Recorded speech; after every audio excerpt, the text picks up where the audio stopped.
ఇటీవల తెలంగాణ రాష్ట్రంలో జరిగిన గిరిజనుల మేడారం సమ్మక్క సారక్క జాతరలో ఫుడ్ జిహాద్ అంటూ ఏదైతే అక్కడుండే యూట్యూబరు అక్కడ బ్రతుకు తెరువు కోసం కర్నూలు జిల్లా నుండి వెళ్ళిన ఎవరైతే ఉన్నారో వారిని ఇబ్బందులు గురి చేశారంటూ ఈరోజు మద్దతుగా వీరంతా కూడా ఆత్మకూరులో వారికి సపోర్ట్ చేస్తూ ఉన్నారు అన్న చెప్పండి. అసలు ఎందుకు గతంలో మనం చూసాం లవ్ జిహాద్ అనేటటువంటి అంశం తెర మీదకి బాగా వచ్చింది. ఇప్పుడు ప్రజెంట్ ఫుడ్ జిహాద్ అనే అంశం వచ్చింది. అసలు ఏం జరిగింది, ఎందుకు ఇలాంటి సిచ్యువేషన్ వచ్చిందంట? దీంట్లో జరిగేది ఏం లేదు. వాళ్ళు ఒక టార్గెట్ ఎంచుకున్నారు. తొందరగా మేము అడ్వర్టైజ్ కావాలి, మనము ఒక బ్యాడ్ న్యూస్ను, అది గుడ్ న్యూస్గా బ్యాడ్ న్యూస్ను వేరే విధంగా పబ్లిక్ తీసుకుపోవాలి, హిందూ ముస్లింలో గలాటలు సృష్టించాలి, కేవలం ముస్లింలను పక్కన పెట్టాలి అని కొంతమంది, అందరు కాదు కొంతమంది, దాంట్లో భాగంగా కవాబన్ ఎంచుకున్నారు. కవాబన్ దాదాపుగా 80% ముస్లిం చేస్తారు, 20% హిందూస్ కూడా చేస్తారు. హిందువులు చేయడం వాళ్ళు కూడా చేస్తున్నారు. కేమంటే ఇట్లా ముస్లింలు ఇప్పుడు జాతరల కాడికి పోయినారు, వీళ్ళకి గడ్డాలు ఉంటాయి, టోపీలు ఉంటాయి, వాడు ఎవడో వస్తాడు తాగింటాడు, వీని మీద అనవసరం కొట్లాడబెట్టు, ఇది అది కాదు ఇది అది, దాంట్లో పురుగులు ఉండవు, దాంట్లో ఏముండవు, ఏమైనా బంద్ ఏమైనా ఎక్కువ కాలంటే కొన్ని నల్లగా ఉంటుంది అంతేగాని దానికి సమస్య ఏం లేదు. మరి కొంతమంది ఉన్నారు అన్న చెప్పండి, అంటే ఎలా ఇక్కడ ఉండే వెలుగోడు కానీ ఆత్మకూరు ఎక్కువగా ఇదే పని చేసి జీవనం కొనసాగిస్తూ ఉంటారు. ఎలా ఉంది ప్రజెంట్, వ్యాపారాలు జరుగుతున్నాయి?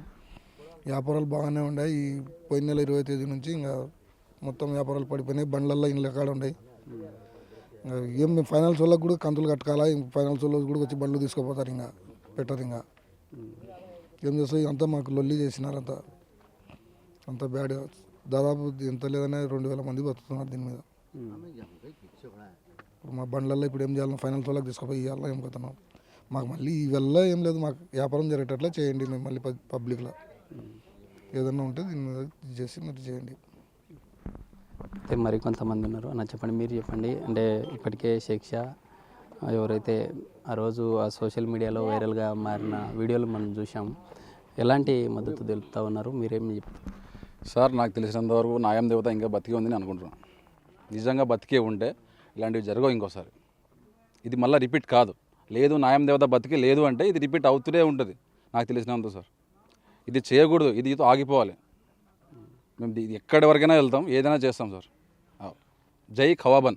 అయితే మరి కొంతమంది ఉన్నారు, వారితో కూడా మాట్లాడదాం. బ్రదర్ చెప్పండి, ప్రజెంట్ ఎట్లా ఉంది పరిస్థితి? మనం చూస్తూ ఉన్నాం, ఒక 10 వెహికల్స్ ఆగి ఉన్నాయి.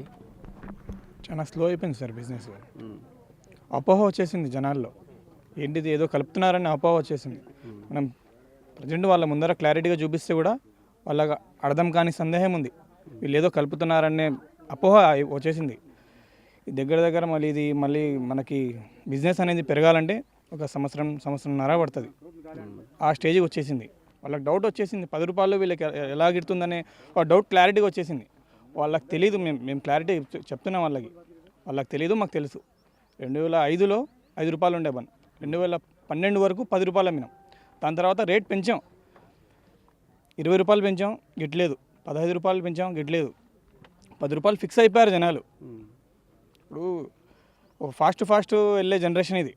10 రూపాయలు ఉంటే టక్కని తీసుకుంటాడు, ఒక 5-10 తీసుకుంటారు, వెళ్ళిపోతాడు.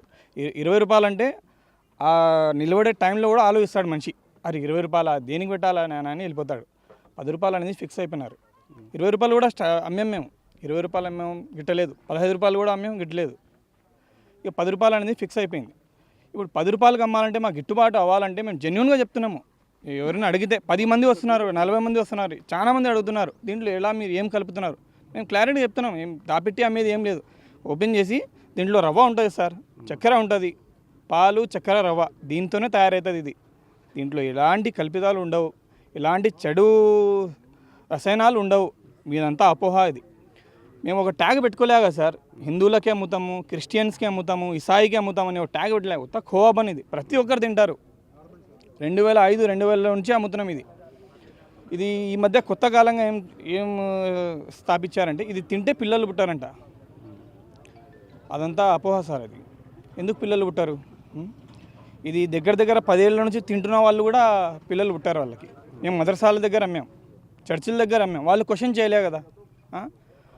ఇది కావాలనే ఒక న్యూస్ ఛానల్ వాళ్ళ వ్యూస్ కోసము, వాళ్ళ పేపర్ల ప్రింటుల కోసము, వాళ్ళు కావాలనే ఒక రెచ్చగొట్టే మాటలు.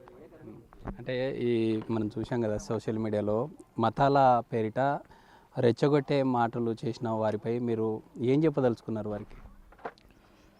కామన్ పాయింట్ కనిపిస్తుంది కదా సార్ దాంట్లో జెన్యున్గా చూపిస్తున్నాం మేము. వాళ్ళు కావాలనే వాళ్ళు ఏం చెప్తున్నారు, హిందువులు ఏం తిక్కోళ్ళా, హిందువులు పిచ్చి కుక్కలా, ఇది హిందువుల మ్యాటర్ ఏముంది హిందువులు పాయింటే లేదు అసలు. వాళ్ళు కావాలనే ఆ తేజస్వి ఛానల్ ఫస్ట్ వీడియో నుంచి ఇప్పుడు ప్రజెంట్ వీడియో పెట్టినంత వరకు అంతా హిందూసే, అంతా మత వేదాలే ఉంటాయి. ఒక్క జెన్యున్ వీడియో ఉండదు, అంతా మత వేదాలు. ఎక్కడైనా కనిపిస్తే చాలు ముస్లింల గురించే ఆ మాటలు, అంతా కించపరిచే మాటలు, ముస్లింలని కించపరిచే మాటలే ఉంటాయి సార్. దగ్గర ఇక్కడ 2000 మంది బతుకుతున్నారు సార్. దీంట్లో మీరు జల్లెడ కొడితే హిందువులు కూడా ఉంటారు, క్రిస్టియన్స్ ఉంటారు, ఇసాయిలు ఉంటారు, అందరూ బతుకుతున్నారు. ఇది వాళ్ళకి కనిపించేది ముస్లిమ్స్, వాళ్ళు టార్గెట్ చేసేది కూడా ముస్లిమ్స్కే. వాళ్ళ తేజస్ ఛానల్ ఓపెన్ చేసి చూస్తే ఒక్క వీడియో జెన్యూన్ ఉండదు. హిందూస్ గురించే మాట్లాడతారు వాళ్ళు, ముస్లింలని టార్గెట్ చేసే మాటలే ఉంటాయి. అంటే ఈరోజు మీరు మద్దతుగా సమావేశం పెట్టుకున్నారు కదా, అంటే ఏదైనా ఫిర్యాదు చేయబోతున్నారా ఆ యూట్యూబర్ మీద? చేసాం సార్, ఫిర్యాదు చేసాం. అందుకే మీలాంటి మీడియా వాళ్ళు మనకు మద్దతు కలుపుతారనే అదే ఒక సందేహంతోనే మీకు పిలిచాం. మీరు మాకు చాలా బాగా మద్దతు కలుపుతున్నారు. దీంట్లో మతవేతాలు ఏవి లేవు, అందరూ తింటారు. ఇది అందరూ తినచ్చు, ఎవరైనా తినొచ్చు. ఇది చిన్న పిల్లలు తినొచ్చు, పెద్దవాళ్ళు తినొచ్చు, ముసలి వాళ్ళు తినొచ్చు, పండు ముసలి వాళ్ళు కూడా తినొచ్చు.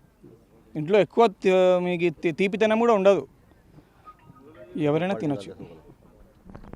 ఇది మొత్తంగా ఏదైతే సమ్మక్క సారక్క జాతరలో జరిగిన వివాదాస్పదంగా మతాల మధ్య చిచ్చు పెట్టేలా ఈ యొక్క యూట్యూబర్స్ అంతా కూడా హైప్ కోసమే ఈ విధంగా చేశారు. అలాంటి వారిపై తక్షణమే చర్యలు తీసుకోవాలి. ఇప్పటికే దాదాపుగా 5,000 మంది తమ బ్రతుకు తెరువు అంతా కూడా ఏదైతే కవోబను వ్యాపారం చేసుకొని వెలుగోడు కావచ్చు, ఆత్మకూరు పరిసర ప్రాంతాల్లో వీరంతా కూడా జీవనాన్ని కొనసాగిస్తూ ఉన్నామంటూ కూడా చెప్పేటటువంటి పరిస్థితి. ఇప్పటికైనా ప్రభుత్వం 2 తెలుగు రాష్ట్రాలు కూడా అలాంటి ఎవరైతే మతాల మధ్య రెచ్చగొట్టే వ్యాఖ్యలు చేస్తూ ఉన్నారో అలాంటి వారిపై తక్షణమే చర్యలు తీసుకోవాలంటూ కూడా డిమాండ్ చేసే పరిస్థితి. వీడియో శ్రీరామ్, ఆత్మకూరు నుంచి.